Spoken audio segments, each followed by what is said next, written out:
હું કાયમ કહું કે જય એટલે વિજય. અને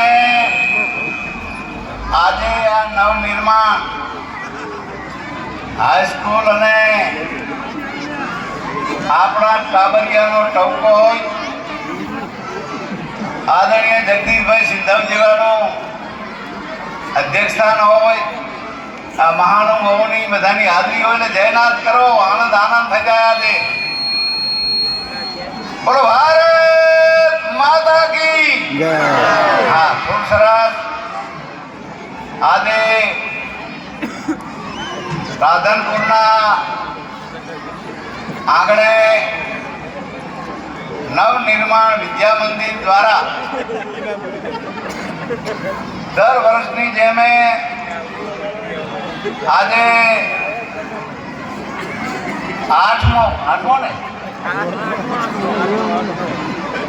આઠમો વાર્ષિક ઉત્સવ ઉજવી રહ્યો.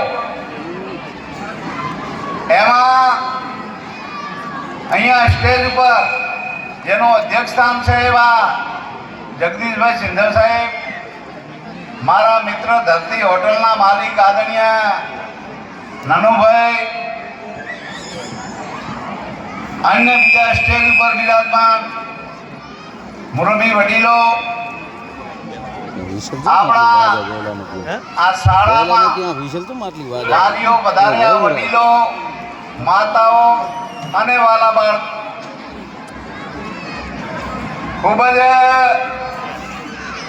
કેળવણી એટલે શું, શિક્ષણ એટલે શું, આપ બધા સારી રીતે જાણો. આ વિદ્યા મંદિરમાં જે ખરેખર હું આ જયરાજભાઈ ને વિનોદભાઈ ને એમના અને આ જગદીશભાઈ ને એમને હું જેટલા અભિનંદન આપું એટલા ઓછા. કે કેજી અને 12મા સુધીથી કોલેજ માંડીને ત્યાં સુધીનું એ સંસ્કાર સાથેનું શિક્ષણ, મૂલ્યવાન શિક્ષણ આપે છે. આપણા બાળકોને એ આપણી સંસ્કૃતિ જૂની, એ સનાતન ધર્મની સંસ્કૃતિ જળવાઈ રહે અને એવું શિક્ષણ આપે